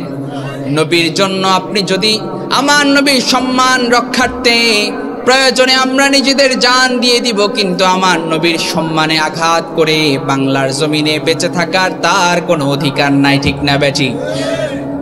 আমার নবীকে নিয়ে কটু মন্তব্য করবে, আমার আল্লাহকে নিয়ে কটু মন্তব্য করবে, আমার এই কোরআনকে নিয়ে কটু মন্তব্য করবে, এই দেশের তাওহীদি জনতা বসে থাকতে পারে না? চিৎকার করে বলেন ঠিক কিনা? এই কোরআনের জন্য, আমার নবীর জন্য, ইসলামের জন্য, আমার আল্লাহর জন্য যদি আমাদের রক্ত দিতে হয়, জীবন দিতে হয়, কারা কারা প্রস্তুত আছে? দু হাত তুলে আল্লাহকে দেখা যায়। লিল্লাহি তাকবীর। সম্মানিত ভাইরা, এই কোরআনের জন্য জীবন দিয়ে দিলে শহীদ হয়ে যাব, আর শহীদের কোনো হাসর হবে না। শহীদকে আল্লাহ তাআলা বিনা হিসেবে জান্নাত দান করবেন। আমি আমার আলোচনার শুরুতে একটি গজল গেয়েছিলাম, আমাকে শহীদ করে সেই মিছিলে শামিল করে নিও, যেই মিছিলের নেতা আমির হামজা, খোবাইব খাবাব, আল্লাহর কাছে যারা অতি প্রিয়, শামিল করে নিও। এই কোরআনের জন্য বাঁচলে সওয়াব, মরলে সওয়াব। আমার নবীর জন্য বাঁচলে সওয়াব, মরলে সওয়াব। আমার নবীর জন্য, আমার আল্লাহর জন্য, এই কোরআনের জন্য আমরা হাসতে হাসতে ফাঁসির কাস্টেও ঝুলতে পারি, ঠিক কিনা বলো? সম্মানিত ভাইয়েরা, রাত গভীর হয়ে যাচ্ছে, আমরা আস্তে আস্তে সংক্ষেপে শেষ করে দিব ইনশাআল্লাহ। আমার ভাইয়েরা, কালো কুচকুচে একজন সাহাবী, সাহাবায়ে কেরাম ইসলামের ব্যাপারে কেমন ত্যাগ করেছেন, এগুলো আমাদের জানার দরকার আছে না নাই? আর জোরে বলেন আছে না নাই? কালো সাহাবী হযরতে সাদ রাদিয়াল্লাহু তাআলা আনহু, ইসলামের জন্য তিনি এমন ত্যাগ করেছেন, কেউ তাকে বিয়ে দিচ্ছিল না, কালো দেখে কেউ তার কাছে মেয়ে দিচ্ছিল না। বিশ্বনবী বিয়ের ব্যবস্থা করে দিলেন, বিশ্বনবী বিয়ের ব্যবস্থা করে দিলেন। বিয়ের ব্যবস্থা যখন করে দিলেন, হযরত ওসমান রাদিয়াল্লাহু তাআলা আনহুর কাছ থেকে টাকা পয়সা নিয়ে মোহরের ব্যবস্থা করে দিলেন, কারণ ওই সাহাবীর কাছে টাকা পয়সা ছিল না, গরিব ছিলেন। যখন তাকে বিয়ের ব্যবস্থা করে দিলেন, ওসমান রাদিয়াল্লাহু তাআলা আনহু তাকে যখন টাকা পয়সা দিলেন, মোহরের জন্য যখন টাকা পয়সা দিলেন, সেই টাকা পয়সা নিয়ে হযরতে সাদ রাদিয়াল্লাহু তাআলা আনহু তিনি বাজারে গেলেন, মদিনার বাজারে গেলেন। যাওয়ার পরে সেখানে বিয়ের জন্য কেনাকাটা করবেন, মোহর, বিয়ের বাজার করবেন। ঠিক এই টাইমে যখন যুদ্ধের ঘোষণা আসলো, যুদ্ধের যখন ঘোষণা আসলো, এক সেকেন্ডও তিনি দাঁড়ান নাই। সেখানে তিনি বিলম্ব না করে যুদ্ধের জন্য বিবাহের যেই টাকা দিয়েছে, সেই টাকা দিয়ে যুদ্ধের জন্য একটা তরবারি, একটা ঢাল কিনে তিনি যুদ্ধের ময়দানে তিনি চলে গেলেন এবং তিনি সেখানে শাহাদাত বরণ করলেন। বিশ্বনবী সাল্লাল্লাহু আলাইহি সাল্লাম তার এই ইসলামের জন্য ত্যাগ দেখে বিশ্বনবী অঝরে কাঁদতে লাগলেন। এই যে সাহাবায়ে কেরাম ইসলামের জন্য, কোরআনের জন্য তাদের যেই ত্যাগ, সাহাবীদের মতো আমাদেরও ত্যাগ করার দরকার আছে না নাই? আমাদের উপর অনেক সময় পরীক্ষা আসে, আছে না নাই? পরীক্ষা আসে, পরীক্ষা আসবে। আশাদ্দুন নাস বালাআন আল আম্বিয়া, সবচেয়ে বেশি কঠিন পরীক্ষার সম্মুখীন হয়েছিলেন নবীগণ। কারা? নবীরাই সবচেয়ে বেশি কঠিন পরীক্ষার সম্মুখীন হয়েছেন। এরপরে সিদ্দিকিন, শুহাদা, সালেহিন, সবাই কঠিন পরীক্ষার সম্মুখীন হয়েছে। আমরাও পরীক্ষার সম্মুখীন হব। ঈমান, আমরা যাদের ঈমান আছে, পরীক্ষা আসবে। ঈমানের পরীক্ষা নবীদের হয়েছে, সাহাবীদের হয়েছে, তাবেঈনদের হয়েছে, আমাদেরও হবে। ব্যক্তির দিনদারিতা যত বেশি, তার পরীক্ষা লেভেলও তত বেশি। আলেমদেরকে যে পরীক্ষা দিতে হয়, এটা আপনাকে দিতে অনেক সময় হয় না। এদেশের বড় বড় আলেমদের যে পরীক্ষা, এই যে গত 3-4 বছর আগে শত শত আলেমকে মুহূর্তের মধ্যে গ্রেপ্তার করে ফেলেছিল এই দেশের একজন ডাইনি মহিলা, ঠিক না? ঠিক কিনা বলেন? আপনাদের এলাকায় এই ডাইনি মহিলাকে কি বলেন? স্বৈরাচার, জালেম। আমার ভাইরা, কষ্ট পাচ্ছেন আপনারা? দেখুন, খুব ভালো করে শুনুন, যারা মানুষের উপর জুলুম করবে আমরা তাদের বিপক্ষে, ঠিক কিনা বলেন? এখন যদি নতুন করে কেউ যদি মানুষের উপর জুলুম করতে আসে আমরা তাদেরও, কথা বলেন, জুলুমকে আল্লাহ তাআলা নিজের জন্য হারাম করে দিয়েছেন। ইয়া ইবাদি ইন্নী হারামতু যুলমা আলা নাফসি ওয়া জাআলতুহু বাইনাকুম মুহাররামান ফালা তাযালামু। আল্লাহ তাআলা হাদিসে কুদসিতে বললেন, আমি আমার নিজের জন্য জুলুমকে হারাম করে দিলাম, আমার বান্দাদের জন্য আমি জুলুমকে হারাম করে দিলাম। আমার ভাইরা, আপনি যদি কারো উপর জুলুম করেন, জুলুমের বিচার রব্বুল আলামিন দুনিয়া থেকেই শুরু করে দেন। সুবহানাল্লাহ পড়ে। যুগে যুগে যত বড় জালেম ছিল, কাফের মুশরিক, আবু জাহেল, আবু লাহাব, ফেরাউন, নমরুদ, আল্লাহ তাআলা তাদেরকেও ক্ষমতা দিয়েছিলেন। তারা যখন মানুষের উপর জুলুম করেছে, দুনিয়াতেও আল্লাহ শাস্তি দিয়েছেন, আখিরাতে তাদের জন্য শাস্তি আছে না নাই? আপনি জুলুম করবেন, আপনি জুলুম করবেন, মানুষের উপর অত্যাচার করবেন, মানুষকে নির্যাতন করবেন, এটা ভাইবেন না যে আল্লাহ আপনাকে ছেড়ে দিবে। এটা আপনি ভাবেন না যে আপনাকে আল্লাহ তাআলা ছেড়ে দিবে। জালেমরা এদেশে 15-16 বছর মানুষের উপর জুলুম করেছে, আমরা তাদের বিপক্ষে। এখন যদি কেউ, নতুন কোনো কেউ যদি মানুষের উপর জুলুম করতে আসে আমরা তাদেরও বিপক্ষে। যে জালেম হবে, যে জুলুম করবে, আমরা তাদের বিপক্ষে। আমার ভাইয়েরা, সাহাবাই কেরাম এইভাবে ইসলামের জন্য তারা তাদের নিজেদের জানকে উজাড় করে দিতেন। যুবক সাহাবীরা তাদের জানকে উজাড় করে দিতেন ইসলামের জন্য। তাদের ত্যাগ, এই ত্যাগগুলো আমাদের জানা এই জন্য দরকার। আমাদেরকেও যদি ত্যাগ তিতিক্ষা করতে হয়, তাদের মতো আমাদেরকেও ত্যাগ করার দরকার আছে না নাই? আরো জোরে বলেন, আছে না নাই? তারা শহীদ হওয়ার জন্য, শহীদি পথে তারা যাওয়ার জন্য তারা আপ্রাণ চেষ্টা করতেন। আল্লাহু আকবার, আল্লাহু আকবার। কারণ যারা শহীদ হয় আল্লাহ তাআলা বলেন, তোমরা তাদেরকে মৃত বলো না, তারা জীবিত। আল্লাহু আকবার। আল্লাহ তাআলা আমাদেরকে শহীদ হিসেবে কবুল করুন, পড়েন আমিন। শহীদি মৃত্যু দান করুন, পড়েন আমিন। শহীদি মৃত্যু হলে আপনার আর কোনো টেনশন নাই, কারণ হিসাব নিকাশ নাই। আল্লাহ তাআলা কিয়ামতের দিন আপনার হিসাব নিকাশ নিবে না, আরো সে নিচে ছায়া দান করবে। সুবহানাল্লাহ পড়েন। আমার তরুণ এবং যুবক ভাইয়েরা, সাহাবীদের মতো আমাদেরকেও ত্যাগ করতে শিখতে হবে। এই যে তরুণ যুবকদের এই আয়োজন, ইসলাম প্রচারের এই আয়োজন, আল্লাহ তাআলা এই আয়োজন কবুল করুন। সবাই বলেন আমিন, আরো জোরে বলেন আমিন। তরুণ যুবকরা, দিন প্রচারে তরুণ যুবকদের কিছু করণীয় আছে। কি আছে? করণীয় আছে, কিছু কাজ আছে। নাম্বার 1, 1 নাম্বার কাজ হচ্ছে নিজের জীবনে ইসলামী আদর্শ গড়ে তোলা। তরুণ যুবক ভাইয়েরা, শুনতেছেন আমাকে? নিজের জীবনে ইসলামী আদর্শ গড়ে তুলতে হবে, নিজের জীবনে নামাজ প্রতিষ্ঠা করতে হবে, নিজের জীবনে রোজা প্রতিষ্ঠা করতে হবে, নিজের জীবনে যাকাত দিতে হবে, ইসলামের বিধিবিধানগুলো মানতে হবে এবং নিজেকে মানতে হবে এবং অন্যদেরকেও বলতে হবে। ইসলামের দাওয়াত পৌঁছে দিতে হবে। ইসলামের দাওয়াত শুধুমাত্র আলেমরা দিবে এমনটা নয়, ইসলামের দাওয়াত সবাই দিতে হবে। বাল্লিগু আন্নি ওয়ালাউ আয়া, একটা আয়াত যদি আপনি জানেন এইটা প্রচার করেন, এইটা প্রচার করেন। পারবেন তো ইনশাআল্লাহ? তাহলে তরুণ যুবক ভাইরা, 1 নাম্বার আমাদের করণীয়, 1 নাম্বার করণীয় নিজেদের জীবনে ইসলামী আদর্শ গড়ে তুলতে হবে। পারা যাবে, পারা যাবে। এরপরে নিজেদেরকে ইলম হাসিল করতে হবে, জ্ঞান অর্জন করতে হবে। কি করতে হবে? জ্ঞান অর্জন করতে হবে। কোরআন, সুন্নাহ, ইসলামিক যে মৌলিক যে জ্ঞান, প্রাথমিক যে জ্ঞান, এগুলো আমাদেরকে থাকা লাগবে। নামাজ আপনি কিভাবে পড়বেন যদি আপনার সেই জ্ঞান না থাকে আর আপনি উঠেন বসেন, নামাজ হবে? কথা বলেন, হবে না। আপনাকে নামাজ কিভাবে পড়তে হবে, নামাজে দাঁড়িয়ে কি বলতে হবে, নামাজে রুকুতে গিয়ে কি বলতে হবে, এই মৌলিক জ্ঞানগুলো তরুণ যুবকদের থাকার দরকার আছে না নাই? তরুণ যুবকরা অনেকেই আছে, বাবা জানাজা কিন্তু সেখানে গিয়ে বলে, হুজুর আমি জানাজায় কি জানি পড়ব, এই ধরনের তরুণ যুবক মনে হয় নাই। কি বলেন? আছে না? আমাদেরকে শিখতে হবে, নিজের বাবার জানাজা পড়াতে হবে, এটাই উত্তম।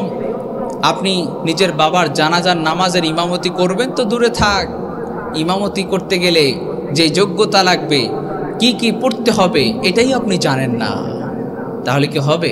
এগুলো আমাদেরকে জেনে নেওয়ার দরকার আছে না নাই? ইসলামের এই মৌলিক জ্ঞানগুলো তরুণ যুবকদের থাকতে হবে, ঠিক কিনা বলেন আমার ভাইয়েরা? এজন্য আল্লাহর হাবিব সাল্লাল্লাহু আলাইহি ওয়াসাল্লাম বলেন, মাইয়ুরিদিল্লাহু বিহি খায়রান ইউফাক্কিহু ফিদ্দিন। আল্লাহ তাআলা যার মঙ্গল চান তাকে আল্লাহ তাআলা দ্বীনের গভীর জ্ঞান দান করে দেন। এজন্য আপনাকে চাইতে হবে, আপনি ইসলাম এর মৌলিক জ্ঞানগুলো আপনি শিখতে আপনার যদি আগ্রহী না থাকে, কেউ আপনাকে শিখাইয়া দিবে না।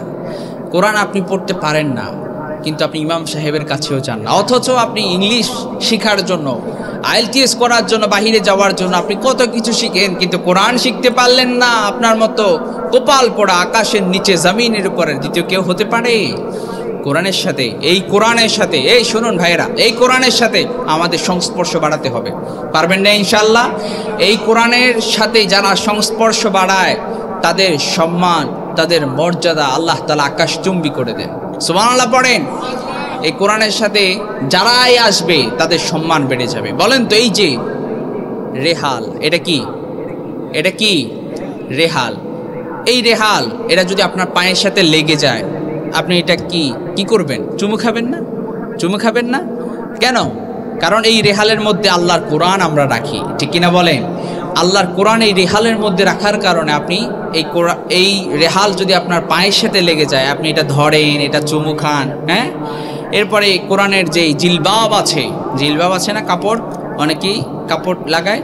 এই যে কাপড়টা, আপনার শত শত কাপড়, আপনার টি শার্ট, আপনার শার্ট, আপনার পাঞ্জাবি, এগুলো আপনার পায়ের তলায় পড়লে কখনো আপনি এটা ধরে সালাম করেন না, কিছুই করেন না। কিন্তু কোরআনের জিলবাব যদি একটু পায়ের সাথে লেগে যায়, তখন আপনি সালাম করেন, চুমু খান, ঠিক কিনা বলেন?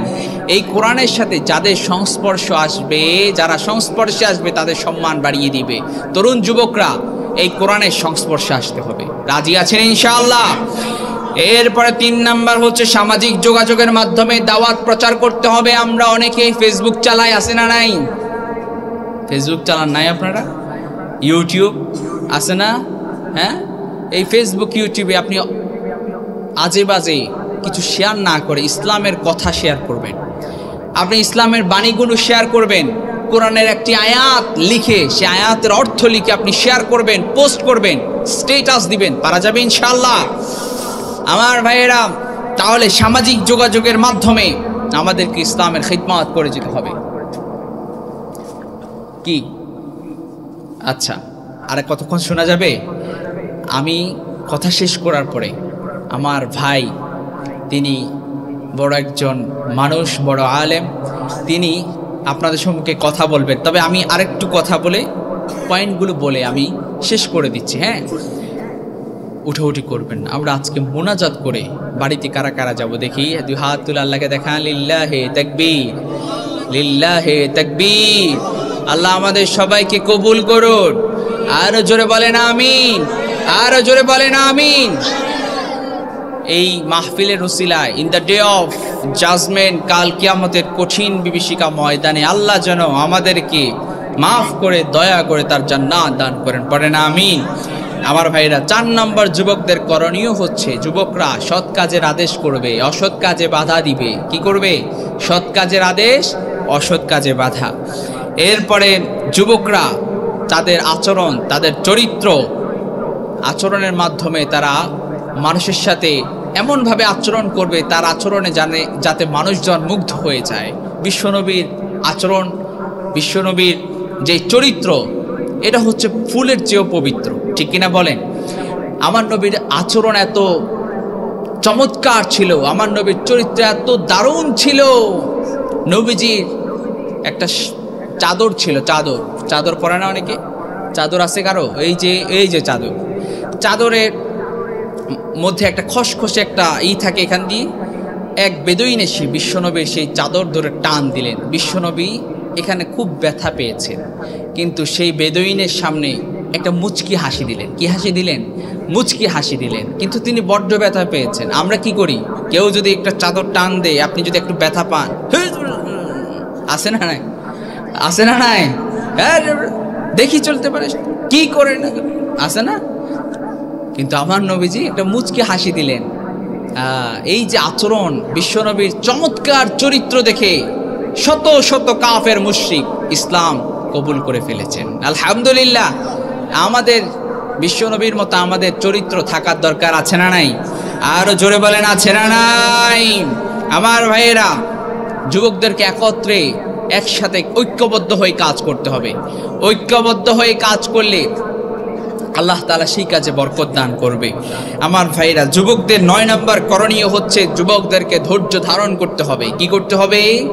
সব কাজে আমাদেরকে সবরের নীতি অবলম্বন করতে হবে। কিসের নীতি? সবর। সবর করতে হবে। ধৈর্যশীলদেরকে আল্লাহ তাআলা ভালোবাসেন। কে বলেছেন? আরো জোর বলেন, কে বলেছেন? আল্লাহ তাআলা বলেছেন। আল্লাহ তাআলা ধৈর্যশীলদেরকে ভালোবাসেন। আমার ভাইরা, এরপরে যুবকদের 10 নম্বর করণীয় হচ্ছে দাওয়াত হবে, বা ইসলামের যে খেদমাত আমরা করি এগুলো শুধুমাত্র কেবলমাত্র একজনের খুশি করার জন্য, একজনকে রাজি খুশি করবার জন্য। আওয়াজ করে বলেন, তিনি কে? এই যে মাহফিল, এই মাহফিল কাকে খুশি করার জন্য? আরো জোরে বলেন, কাকে? আবার আল্লাহকে ডাকেন, আল্লাহ। আবার আল্লাহকে ডাকেন, আল্লাহ। আল্লাহ আমাদের সবাইকে কবুল করুন। আরো জোরে বলেন আমিন। আরো জোরে বলেন আমিন। আমি দোয়া করি এ এলাকার যত তরুণ সমাজ, যত যুব সমাজ আছে, আল্লাহ সবাইকে ইসলামের একজন খাঁটি, আল্লাহ তাআলার একজন খাঁটি গোলাম বানিয়ে দিন। পড়েন আমিন। আল্লাহ সবাইকে ইসলামের জন্য কবুল করুন। আরো জোরে বলেন আমিন। আমাকে একটা গজল গাওয়ার অনুরোধ করছেন। সুন্নত নয় শুধু, দাওয়াতের মেহমান। শুনবেন? শুনবেন? শোনাবো, কিন্তু মোনাজাত পর্যন্ত আমরা সবাই থাকবো ইনশাআল্লাহ।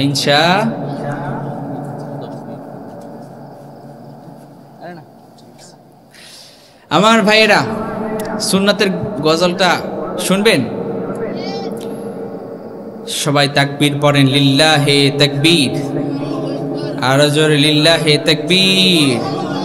সুন্নাতে নয় শুধু, দাওয়াতের মেহমান। সুন্নাতে নয় শুধু, খাওয়া শেষে মধুপান। আরো কিছু সুন্নাত আছে তুমি জানো কি?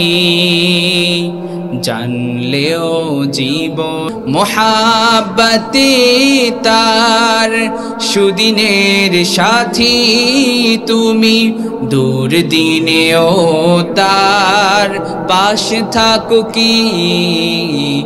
আরো কিছু সুন্নাত আছে তুমি জানো কি?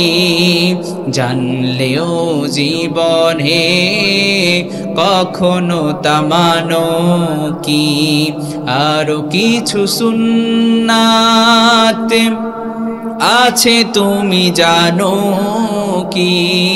জানলেও জীবনে কখনো তা মানো কি? সুন্নাত কোরআনের সমাজ বিনির্মাণে বৈরী সকল পথ মাড়িয়ে চলা। সুন্নাতে দাওয়াতের দিনের পাশাপাশি ইসলাম রক্ষায় হাতে তলোয়ার তোলা। ঠিক না? সুন্নাত শুধু নয় নমনীয় আলাপন, সুন্নাত প্রয়োজনে হুঙ্কার গর্জন। ঠিক না? সুন্নাত শুধু নয় মেষ চড়াতে যাওয়া, আর সুন্নাত হলো রাষ্ট্রনায়ক হওয়া, ঠিক কিনা? মুহাব্বতি তার খালিদ ওমর আলী আবু বকরের মতো পাশে থাকো কি? আরো কিছু সুন্নাত আছে তুমি জানো কি? জানলেও জীবনে কখনো তা মানো কি?